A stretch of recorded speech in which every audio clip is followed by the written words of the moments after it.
Jeff Risdon came out with an article. It's essentially 8 Lions players that have to show out in training camp and in the preseason.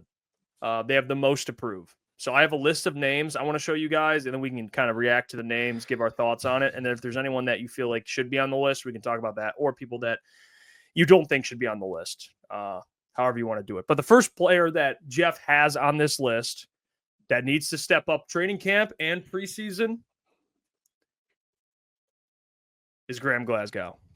All right. He put Glasgow has an incredible range of potential outcomes for the 2025 season. The veteran could very well win the starting center job, replacing longtime running mate Frank Ragnow. Glasgow could also seize the right guard competition over a host of aspirants. The 33-year-old in July has the veteran presence and experience on his side. And I think this one is probably the one that you can't really argue with. If you talk about guys that need to prove the most, he is at the top of the list. However you want to size it and shape it, he is at the top of the list because this is a player who's coming off a rough year and someone now that you're going to be depending on a lot going into the season now with Frank out. So Graham is a couple bad games away from being out of a job here in Detroit. So, or at least a starting job. So I don't have anything to push back against this one. I don't. Yeah, I mean, I think he's number one on the maybe not number one, but I think if you had a couple guys, I'm with him here on this. He's going to be competing, and it's tough too. He's competing with young guys, so you would expect him to win the job. Especially, they just drafted 2 guards. I mean, it's I think the biggest story behind it all is the fact that Graham Glasgow had a bad year last year. The fact he played so bad last season, and you've seen how good he can be. I think just kind of looking at that, it's like, dude, you can't just be like a little bit better. You have to be like drastically better for next season to be able to like hold your own and to say, hey, we can trust Graham. Because I love Graham, but last year it was tough, man. That was a tough watch. And if it's anything close to that this year, it's that you're going to be in a world of hurt, and you're going to have to be talking about Miles Frazier, Christian Mahogany, Tate Ratledge. Like you're going to have different conversations if it comes to that. I think he's kind of the piece that not make or breaks, but is going to pretty much pan out the rest of the offensive line. I think you guys would agree, because if he goes into camp and they try him out at center and he's the best center, then you have no problem sliding in Tate Ratledge at guard. And I think you're probably sleeping pretty good at night. I've interrupted the video to tell you about the sponsor of today's video, Comer & Cross, and their one-day installation for concrete floor coatings, garages, basements, patios. They do it all. And I'm sure you're tired of staring at your crack-stained garage floor. Well, I have the answer for you. Comer & Cross in their summer installation sale, they're offering 12 months same as cash or $500 in savings. Why put it off? You can contact the number 248-834-3488. They transform patios, pool decks, basements, even driveways. They do it all. And the best part is they move the stuff out for you. They repair your cracks and pits before applying your stunning new floor, guaranteed. Comer & Cross concrete floors never chip, crack, or peel like epoxy or paint. Again, you could call the number 248-834-3488, or you can book your free estimate at comercross.com. Let's get back to the video. Guard spot, considering that he's playing center and guard. I don't expect him to be dominant, though. I expect him to have some good moments, but over the course of the year, probably be an average player. But at this point in his career, I think that's fair to expect, being the age. Yeah, 33 years old. I mean, you expect him to kind of get back to just being average, above average. Will he have stretches where he maybe looks, below average? Yeah, I think that's just part of it. He's not like Frank. I can think we're used to certain players. They just don't have bad games. Graham's going to have bad games. So prepare for that. It comes with it. Yeah. I don't know, though. They drafted Miles Frazier. I'm curious if Graham does struggle for a maybe, let's say, like a 4-game stretch. Do you have to consider maybe looking at Miles Frazier potentially? That's why. Guard? I mean, you were looking at Christian Mahogany last year when there was an injury to Graham Glasgow, and he was a 6th-round pick out of Boston College. And now Miles Frazier, was he a 5th or 6th? I get it mixed up all the time. Hassanin was 6th. Miles Frazier was 5th, correct? Yes. So, okay, so let's use it. And then this year, when there's more of a concern at the offensive line, now you have a situation where you have a 5th-round pick from LSU playing at right guard next to Penei Sewell. I would be more concerned about the situation you saw last year with Christian Mahogany compared to Miles Frazier. Yeah, I think there's a real chance Miles Frazier could see the field. I do. If Graham struggles, I wouldn't be shocked at all. The next player they have, or Jeff real quick, Javi Baez just hit another home run. This man has 2 home runs today. Oh my God, that's unbelievable. Xavier D, Javi Bonds. The next player, Henden Hooker, is on this list as well. You need to step up. Good. Finally, someone else besides me saying, hey, Hendon and the doc too. Get this man on the block and start making this man work for his job. Yeah. Go ahead, take it out there. I think it's fair. You know, it is completely fair, right? We talked about this earlier too. Like Hendon, although he has not had, he wasn't drafted to a situation where he was going to become the starter. He was still drafted to a situation where he could develop. It was a very good situation for him. Yeah, like having Jared Goff, having Ben Johnson there initially, Dan Campbell, all the weapons. Like he was in a very good Mark Brunell. So although he hasn't been able to start, there is no excuse why he can't develop. There's no reason why the Lions can't have a very good quarterback and maybe a guy that has promise or a good quarterback. And if he isn't, then that's on him, man. He just stinks. You know, I don't know what to tell you. He stinks. He's not taking Jared Goff's job at this point, but we need to clip that forever. Just can we get that as a soundbite? Can you say Henden Hooker stinks? Can you just say that real quick? No. I'm not going to say he stinks. I said if it doesn't happen, then you just got to say the guy stinks. Like if he doesn't step up for training camp and preseason, he might just stink. So, well, don't worry. I don't know if he stinks. I just think it's like, dude, you're not. I don't know, man. How many quarterbacks work out in the NFL? Jeff, you've been the one, Jeff, that's told me that a million times. It's not a high rate. It's not a high rate. And the reason why I was high, I liked Hendon is because of what he was at Tennessee. You know, I liked what I saw. He was an electric player. He had a cannon of an arm, mobile and everything, and had it all. And so I was excited when Brad drafted him. Obviously, we believe in Brad drafting players. So I was excited, and it just might just not work out. So we're gonna see. We're gonna see what happens here at training camp and preseason. Last year he was kind of shaky training camp, had a pretty good preseason. People liked it. Now I need to see a lot more positive. I gotta see it. But listen, Jeff, I'm gonna say this at the end of the day. You draft quarterbacks to either develop or to be your backup. In my opinion, I'm not, and this is just me. I would rather my backup quarterback have NFL experience. Kyle Allen does bring that. That's what at the end of the day, and I'm not saying I want Kyle Allen. I would love other guys. I've said I wanted Jameis. Teddy Bridgewater. I liked him because of that. But the thing is, it's like Hendon. You keep talking about, and they keep saying, "Hey, he's learning. This is year 3, man." And I know it takes some time for some quarterbacks, Jordan Love, like specific guys. I get that. But when you have a guy that's 26, 27 years old, almost hitting 30 in a couple years, that you're sitting there going, let him develop. To me, it's like, hey, a 23, 24-year-old quarterback, those are the developmental guys. That's what it is. But at this age, man, like he has no experience playing in the NFL, and you want to trust going into a Super Bowl year for a second year that's the guy, even though they just keep questioning, hey, is it development? I think it's like, hey, either cut ties or trade. Like you have to, it has to be one or the other, unless they really think he could be a starter. But at the end of the day, that's just like, you're going to tell me a guy, let's say Jared Goff, the next 3 years as your quarterback. What is he going to be? Henden Hooker's 30. Jared Goff moves on. You're going to sit there and say, hey, your franchise guy's a 30-year-old quarterback that's never played a snap. Seen the field. Yeah, not even a journeyman. A journeyman is at least a guy who like has seen the field and gotten snaps. This guy hasn't taken a snap. Not a snap in an NFL game. Even when he had an opportunity to, they had Teddy. At that point, you'd rather have a guy coming out of college because he's been playing recently, in my opinion, Boone. Yeah, it's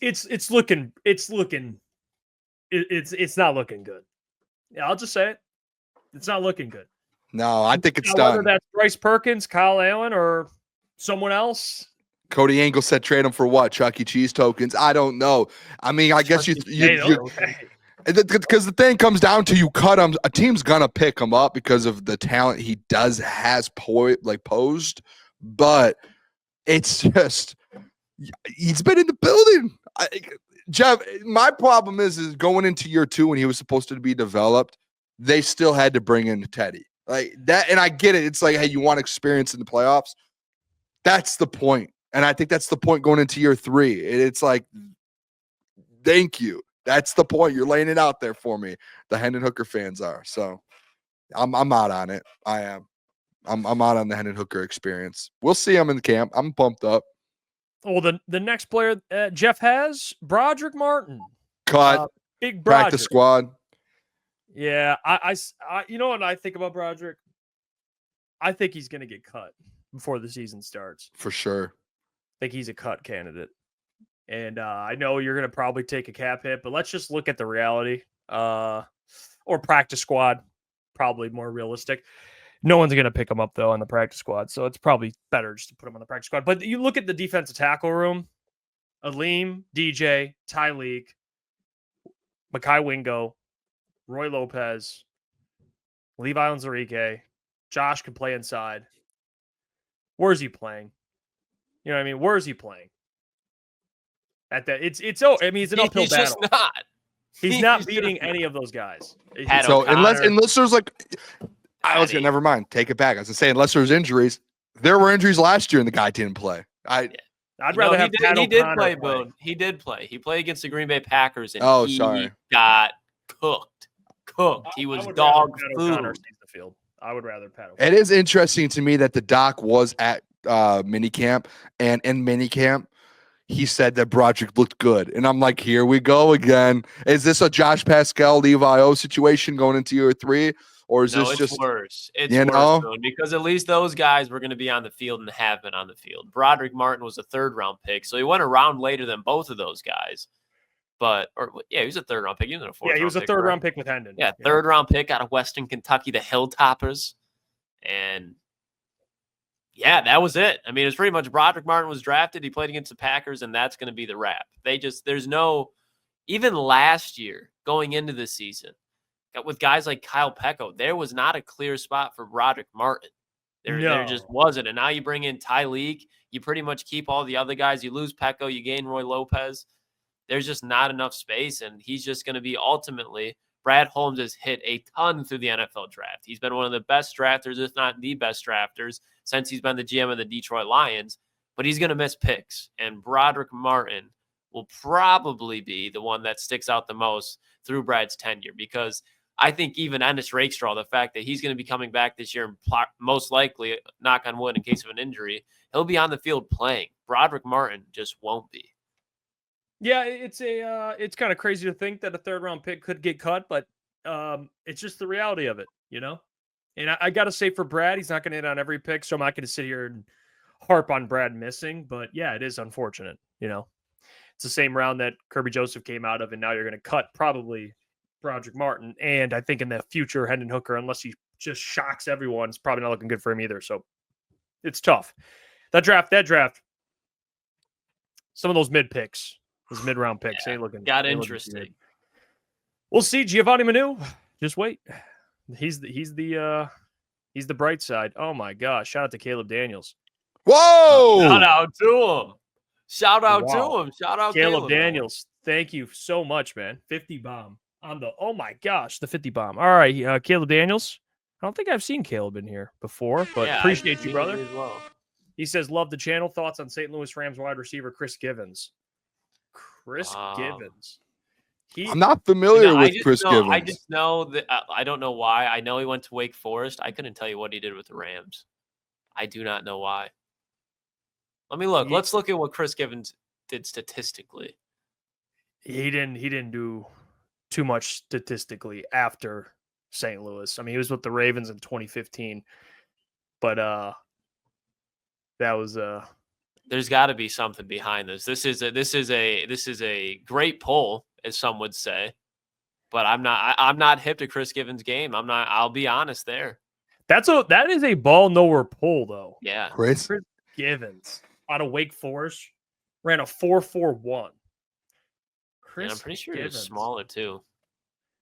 Dang, what a poll. I mean, we'll talk Chris Gibbons, man. I mean, if you geez, Film appreciate it, breakdown Caleb. later. Yeah, Shout appreciate out that, to him, Caleb. man. Appreciate that. Yeah, that's awesome. The next player Jeff has on here, Trevor Noski, your boy. Boom. There we go. Talk to me, Trevor. Trevor. I should hit him up again. We got to get Noski. Trevor on the show, man. We do. That needs to be a one we need to get. I don't know why we haven't yet. That's really just me fumbling the bag at the end of the day. No, Boone. It's all right. We'll get him. Yeah, I mean, Keep Trevor. applying the pressure. I will say this about Trevor Noski. As looking at this linebacker room, he's good depth, man. You know, last year he had some he had some good moments for sure. Had some good moments. They probably depended on him more than they probably should. Like I think he was playing out of his spot. He's probably more just a good backup, and he was started a lot of games. But I thought he held his own at times. I did, and I like that he's in the room. You're looking around the room, Anzo, with this contract stuff. You have Malcolm Rodriguez out for the first couple of months. So when you talk about depth, if there is an injury, at least you have a guy that played a lot last year. So I like it. I think Trevor, and maybe this is just a slap you take for Trevor, but I think Trevor makes the 53 man. I just don't see a world. I think he's at this point in his career to where he's kind of a proven kind of depth piece, not a proven linebacker to start, but a depth piece to where, like, look at it. Like the Arizona Cardinals drop him, and guess what? He signs with the Lions 53-man roster. The beginning of the year last year, Klotz, you can't say no to this. The Lions roster coming out of training camp was the best roster in the NFL. And guess who made that 53-man roster? There was no injuries. Guess who made that 53-man roster? Let me guess. Trevor Noski. So when you're talking about like the bet, like he's a depth piece. And when you look at 45 to 53, 40 to 53, guys like Trevor, that's your depth. That's your, and I hate the fact that you're like acting like it's a crazy take. He's one of your best special teams players as well. And the reason you let go of Germ, the reason Germ's no longer on this team is because of a guy like Trevor Noski at the end of the day. If Germ was on this team, I would say, no, Trevor is going to have to battle. They let go of Germ for a reason, because they feel like Trevor Noski is now that next man, and they trust him. They didn't go get him from Arizona and put him on the 53-man last year and let him get all those reps for nothing. Think about guys they brought in, like big-time players, that linebackers that you loved, Klotz. Oh, these are Klotzy guys, and they bring them in last year. Oh, these are great signings, great vet signings. Jamal Adams, so cool. He's gonna play Sam for the Lions. He's gonna be so good. Guess who beat them out? And guess Quan Alexander. But guess why those guys got cut? Because of Trevor Noski. David Long lost his spot because of Trevor Noski. At some point, you need to put some respect on some guys' names. Put a little bit of respect on Trevor Nowaski's name. All right? He will. I'll guarantee it, and it's a lock. He is on the 53-man roster. Hey, Boone. He's on vacation this week, I saw. He's not on vacation if he doesn't think he's on a 53, if he's on the cut line. He knows he's on the roster. He's enjoying his week off. Hey, Boone, I was just trolling you. I wanted a passionate Trevor Noski take from you. I completely agree with everything that you're saying. I was saying it earlier when we were talking with Hefe, and it's just what he did last year, to your point. He was better than David Long. He was better than Quan Alexander. He was better than Jamal Adams. He was better than Ben Neiman. And he was better than Germ, obviously, on special teams at this point. Germ's getting a little older. But I think he's going to be one of those guys where they're going to bring in some different linebackers through the years. But I don't see Trevor Noski, unless he wants to go play somewhere else, that he leaves this roster anytime soon. Like, I think the value he brings on special teams for one, but he can play off the ball. And say there's an injury to Derek Barnes again this year. Obviously, I wasn't the biggest fan of the whole signing, but I want Derek Barnes to go out there and play some good fucking football. And I hope that he stays healthy. But God forbid there's an injury. Trevor Noski is somebody that at this point you can depend on for a game or two. If it needs to be longer, he played virtually every game last year after Derek Barnes went out. He's somebody that you can depend on. So I don't see him leaving anytime soon. I don't want to use like a Dan Skipper comparison. I'm trying to think of like another guy that, he's not like going to be a big player for this team, but that when his number is called on, he's dependable. Like I think Germ. I literally think Germ. I think Germ was just, he's old. He's like past his age. And I think Trevor's a younger Germ. I think that's a fair compliment. They should give him a deal, to be honest. Well, I think he's on the final year. I want to double check that. You're paying him pennies, man. And Yeah, well, you're not going to have to pay him much in general. The people mentioned Grant Stewart. I did not mention him when I was talking about the linebackers, but even though they play different positions, Grant Stewart is in that conversation. Not for Sam, but for in the linebacker room. So shout out Grant Stewart, formerly of the Colts. Shout out. Want to make sure I show love there. But the next player that Jeff has on here, and by the way, Zach Cunningham too. Forgot about that one. Josh Pascal. Another one. Another Hefe guy. Yeah, I'm out on Josh, man. I went through it last offseason where I was hyped for Josh, and it just so happens that he had a massive opportunity to go out there and prove me right. And he didn't really do that. So I'm Josh. I think, will he have a career in the NFL? I think so. He's a good role player. They can, teams would love to have him, but is he worth a second-round pick? Absolutely not. Yeah. Is there another step he can take? Sure, but it would be a shock to everyone if he goes out there this year and gets like 6 sacks. I'm not going to sit here and be like, I told you it was coming. I would be shocked given what I've seen out of Josh. I think he's solid, but I think if you take the what is it called, the label of second-round pick off of him, and you remove that, Josh Pascal is a solid depth piece in a D line. Like you don't want him, you don't want him starting. And that's exactly what happened last year. He ended up being one of your starting defensive linemen coming off the edge when he's not really, he's a tweener. It's just, you don't know kind of, I think one thing he's really good at and which this team loves is run defense. I think he's really good at run defense, which is, a positive, but it's just getting to the quarterback is kind of that weakness that we haven't been able to see yet, especially for a second round guy. So if you take that away, I think like what he brings in the run game is like, hey, you can have that on your team. Like I wouldn't be shocked if he ends up getting an extension just very cheap in Detroit, just based off of, hey, he's been here. He's not a bad player. I think a lot of people have the narrative because he's a second round pick that he's a bad player. And if you actually understand like what he's doing, he's not bad. Like he could play for you. And I think he's a guy like you keep around over the next few years. Yeah, he does have a lot to prove just because of that second round label. But outside of that, I think he's just a good role guy on this team. You don't ever want him starting, but just having him in that, if you do have a healthy team, that it's a great guy to be able to kind of rotate in when he needs to step up. Yeah, that's all he is. And it's kind of Ben Blue says what you've been saying, Klotzy. Maybe a different scheme he would benefit in. Yeah. I feel like they just expected him to kind of develop more as a pass rusher, to Boone's point. And through the injuries, he is undersized, but he's good against the run, but he's just not big enough or fast enough at this point to be an edge guy. Like send him down to a 3-4 scheme and just let him defend the run and plug gaps, and that's what he'll be good at. So I wouldn't be surprised just because of that reason if Detroit doesn't sign him and Josh wants to go play somewhere else. Maybe for a little.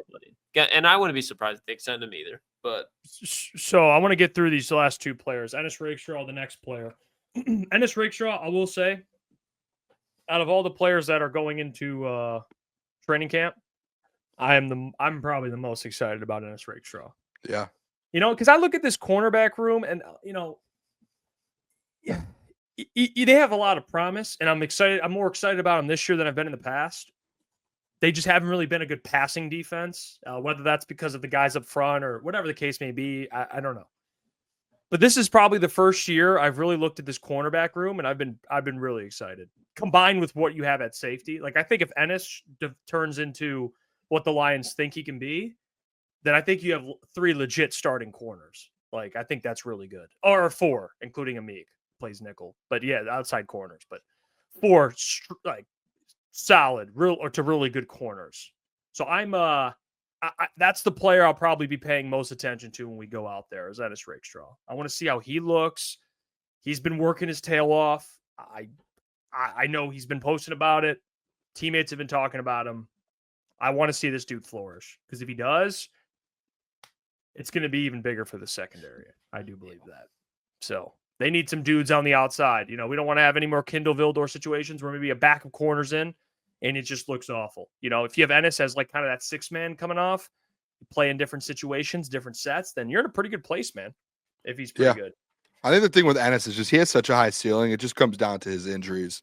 Like, can he stay healthy? I think that was the thing at Missouri too with him. And I think it all came down to was like he was injured quite a bit. And that was, again, I say this every time we talk Ennis going into this year. That was why his draft stock dropped. And that was why we didn't have him going in the first round. And we always had that conversation. If he could stay healthy for a full season, especially in a year two, I think this guy is going to be very good. I think there's a reason he was in the second round, even with injuries, is he is just that good.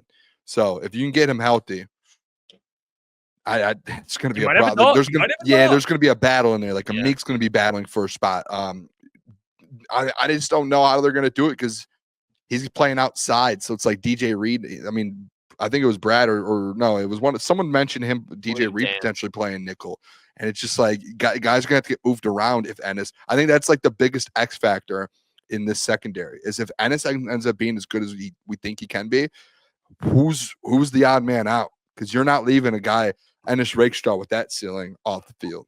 No. You're really not. Yeah, and the other part, too, of it is the Lions – a lot of people view the Eagles and the Lions as the top two teams in the NFC. And who did the Eagles take last year? First two picks, they took Quinyon Mitchell and Cooper DeJean. And what did Cooper DeJean do in the Super Bowl this year? Took a pick six back. Quinyon went through the regular season without interception. First game in the playoffs against the Packers, gets his first career interception in a game where we watched Terrion. And he had some good moments like tackling Zach Ertz right before he got in the red zone. But then Jeff brings it up a lot. In that playoff game, there was times where Terrion got lost. And that whole conversation is going to follow these two guys' career with Ennis Rakestraw and Terrion the whole time that Quinyon and Cooper DeJean are going to be progressing and probably getting better. Now, I expect Ennis and Terrion both to get better, but that's going to be a narrative around the Lions, around the NFC about those draft picks. So for Ennis to be able to get on track as far as getting his development going, looking like he can take over a corner spot, because Amik, he's only got a couple more years. I believe next year is his last year under contract with the team. He's probably, after his play here, is going to be able to command more money from other teams around the NFL and with the Lions. So if you can trust Rakestraw to go prove himself on the outside and hang out there with Terrion, and then you slide DJ Reed, who's going to be getting older anyways, so it's probably going to be going into the nickel for him regardless because how he plays, that's a much better situation than going to try to either sign another free agent corner or go draft another corner they have to develop. So Rakestraw, I think, is pivotal for the quote-unquote window that this Detroit Lions team has, especially after they pay Hutch. By the way, I mean, it's just... I don't know. Who's Caleb Daniels, man? This guy is unbelievable. Caleb Daniels... Dude, what is going on right now? Are we being tested by Caleb right now? Yeah, this is something. Shout out to him. Yeah, wow. Caleb, we appreciate the absolute hell out of you. He said, can you guys talk about Sam Rosen briefly? I think he's a really underrated announcer, but he doesn't announce anymore. He used to. Well, Sam Rosen used to do Rangers games. I don't know anything about Sam Rosen. Listen, I'm not going to sit here and act like I'm very familiar with Sam Rosen. At the end of the day, Sam Rosen deserves a little bit of respect. Can we all agree with that? Yes, yeah. He's a Hall of Famer. So put some respect on his name, man. Definitely deserves respect. He definitely deserves respect. So, I mean, Caleb, not only is Caleb showing the boys love, he's also educating the boys. So, I respect that. Shout out to him. Sam Rosen. He's a savant. Yeah. I mean, we have Chris Givens and Sam Rosen from Caleb Daniels. I mean, just two. He's throwing them out there, and he's really testing the fellas. I respect that. I don't think I've heard too much of Sam Rosen, if I'm being honest. I don't really. I mean, maybe you caught him when the Wings played the Rangers, or they were playing at MSG, but yeah, no. He was inducted into the National Jewish Sports Hall of Fame, though, in 2008. So good for him. I'll tell you what, if you guys want to know something about the Rangers, I know someone in my family that is related to Pat LaFontaine, Rangers legend. Right? We can get him on the show too if we want to. If we want to get a Rangers legend, I think he has and someone told me this. I mean, my family had mentioned Pat LaFontaine. I believe out of American hockey players, he is I think top 5 in points or goals or something. Like he's up there. All-time NHL legend. Pat LaFontaine. So I met him last year, and he's very good dude. Very good dude. So, and he actually said, I'll come on your guys' show. I'd love that. I love that. Yeah, Shout that's out to awesome. him. Very good dude. All NHL legend though, hockey legend, Pat LaFontaine. So I'm guessing Sam Rosen Yeah. was the announcer at the same time as Pat, so we can ask Pat about it. We can have that conversation with Pat. I love that. We got 2 more left. We can get through, and then we'll move on here. Colby Sorsdahl, another guy. If I'm being honest, fellas, cut watch. Maybe he won't be cut because of how bad the depth or how bad they need depth right now. But yeah, this is one of those picks. He wasn't a 3rd round pick, but you just got to kind of be like, hey, throw it up. The guy stinks. You know what I mean? I think we can admit that. He was a reserve tackle last year, so yeah, it's over for Colby Sorsdahl. There was a time it was a time we were excited about Colby, but that is over. So yeah, it's when you weren't on the show last week, Jeff, we actually did surprise cuts, and I brought Colby and Broderick. I don't know if it's surprise, but I think in the sense of when they were picked, and people last year or 2 years ago at the time, if I would have said, hey, Colby and Broderick are cut in 2 years, you'd be like, whoa, what? Yeah, I mean, you got Manu taking that tackle spot, and Cologne taking that guard spot, center spot. So yeah, it's probably over there. And then the last player, Lauren Strickland. So Lauren Strickland, another one, keep an eye on because that safety depth. You never know. I like Lauren Strickland. He worked at Target. Now he's in the NFL. Hey, what's going on there? It's Jeff Iafrate. Appreciate you for finishing the video. You can check out one of the videos here suggested or show support by commenting, liking, and subscribing. And buy your merchandise, officialctsports.com.